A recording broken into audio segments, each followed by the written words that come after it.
nó xong group anh nhá chụp riệp xua phục mai bông bồn á 3 ngàyនេះអត់បានថតទេពុកម៉ែបងប្អូនអើយខានថតដល់3ថ្ងៃពុកម៉ែបងប្អូនរឿងដោយសាររវល់ខ្លាំងពេកពុកម៉ែបងប្អូនអើយឥឡូវថ្ងៃនេះរួចការងារឥឡូវវាចូលម៉ោង5ជាងឥឡូវតនេចង់ថតមន់ឲ្យពុកម៉ែបងប្អូនទស្សនាលេងអញ្ចឹងណាអានេះគឺជាមន់ពូជអាមេរិកពុកម៉ែបងប្អូនដែលពូជទាំងអស់នេះគឺកូនប្រកាត់ក្នុងស្រុកណាហើយខ្ញុំទិញមកតាំងពីទូចពុកម៉ែបងប្អូនអើយតាំងពីអាយុ21ថ្ងៃទូចជាងកដៃទេពុកម៉ែបងប្អូនខ្ញុំចាំរយៈពេលមកដល់ពេលនេះគឺវាមានអាយុកាលប្រហែល4ខែជាង5ខែពុកម៉ែបងប្អូនអើយ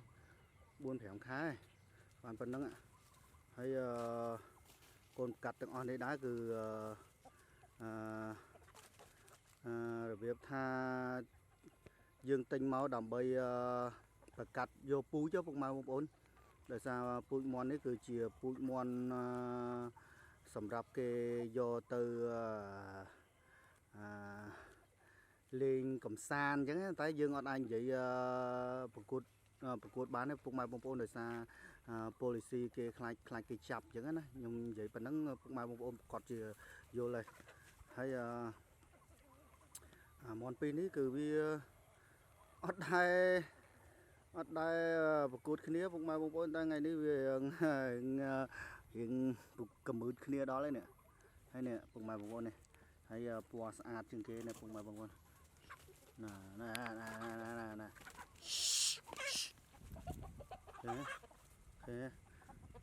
ហ្នឹងក៏វាមានឈ្នះមានចាញ់អញ្ចឹងពុកម៉ែបងប្អូនប៉ុន្តែនៅទូចនៅពេលដែលនៅទូចពុកម៉ែបងប្អូនអានេះការជាងគេវាដល់តែចឹកគេតែដល់ពេលធំទៅអានេះវាពេញរូបពេញរាងស្អាតដល់ពុកម៉ែបងប្អូនអើយអានេះវាចូល2 គីឡូមួយខាំហើយពុកម៉ែបងប្អូនហើយវាចិត្តពេញរូបពេញរាងពុកម៉ែបងប្អូននេះខ្ទង់3 ខែទៀតអាចប្រកាត់បានហើយហើយអានេះក៏ស្អាតដែរពុកម៉ែបងប្អូនដោយសារវាមានកប៉ោយពីលើគេស្អាតខ្លាំងណាស់ហើយអានេះពុកម៉ែបងប្អូនគេក៏ទួយឲ្យបាស់ឆ្កើតហ្មងហើយអានោះគឺវាកំសត់ជាងគេវាទូជាងគេពុកម៉ែបងប្អូនវាស៊ីអីក៏វាពិបាកដែរអញ្ចឹងណាដោយសារវាស៊ីអត់ឈ្នះគេអញ្ចឹងហើយមន់ញីដែលកាចជាងគេនៅក្នុងធុងហ្នឹងគឺមន់នេះពុកម៉ែបងប្អូននេះល្អខ្លាំងណាស់ពុកម៉ែបងប្អូនអើយវាអត់ចេះខ្លាចណាមន់ហើយអានេះគេហៅខេសូពុកម៉ែបងប្អូនអានោះមន់ញីនេះគេហៅថា sweater ពុកម៉ែបងប្អូនអានេះកាម៉ាឡូបាវា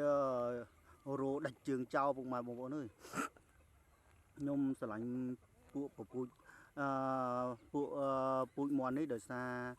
វាមិនមែនជាមន់នៅក្នុងស្រុកពុកម៉ែបងប្អូនណាគឺមន់នេះគឺពូជវាយកមកពីអាមេរិកពុកម៉ែបងប្អូនដោយសារគេយកមកគេប្រកាត់ក្នុងស្រុកណាដើម្បីលក់ជូនចែកជូនពុកម៉ែបងប្អូនដែលរបៀបថាស្នេហាបាក់សីកែឡាអញ្ចឹងណាអញ្ចឹងខ្ញុំទិញវាមកដើម្បីអីដើម្បីថ្ងៃអនាគតទៅខ្ញុំប្រកាត់ពុកម៉ែបងប្អូនយើងមិនមែនជាអ្នកលេងទេប៉ុន្តែជាការស្រឡាញ់ហើយថ្ងៃក្រោយយើងប្រកាត់បានទៅយើងក៏លក់ចែកជូនពុកម៉ែបងប្អូនដូចអ្វីដែលគេប្រកាត់ចែកជូនលក់ឲ្យខ្ញុំអញ្ចឹងពុកម៉ែបងប្អូនធម្មតាពុកម៉ែបងប្អូនអើយយើងនៅតាមជនបទវាយើងអត់មានមុខរបរអីអញ្ចឹងណាតែយើងត្រូវតែចាប់រកអាជីពណាមួយដែលវា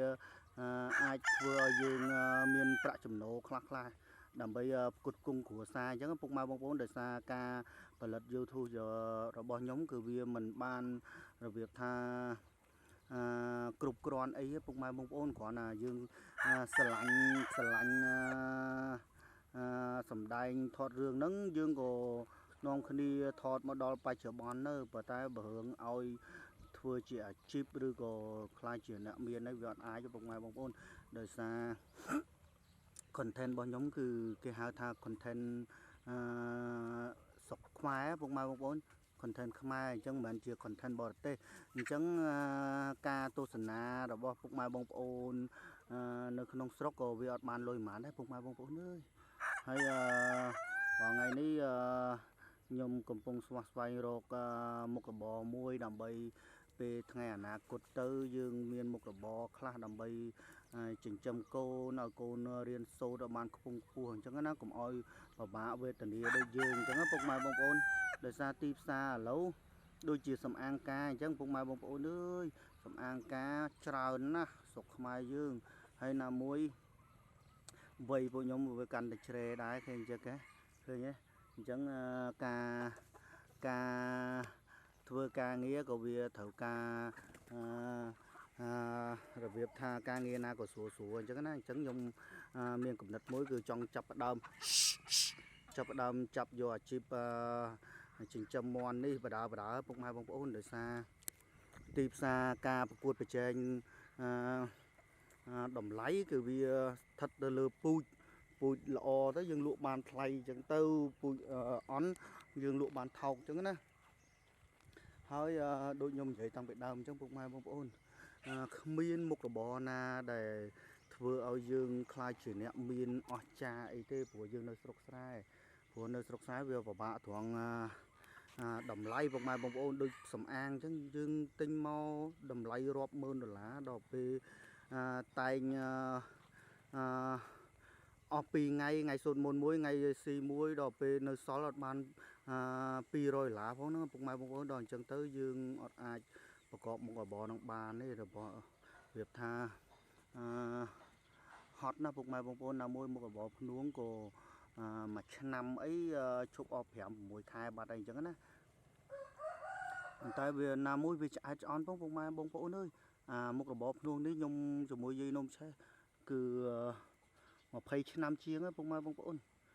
យើងចាប់អាជីពមួយហ្នឹងតាំងពីខ្ញុំរៀនអ៊ុតសក់ខ្ញុំរៀនកែសម្ផស្សចេញមកគឺខ្ញុំទៅរៀនភ្នួងហ្នឹងហើយភ្នួងនេះគឺខ្ញុំតែងវានឿយណាយពេកពុកម៉ែបងប្អូនឆ្អែតឆ្អន់គេហៅថាឆ្អែតឆ្អន់អញ្ចឹងខ្ញុំ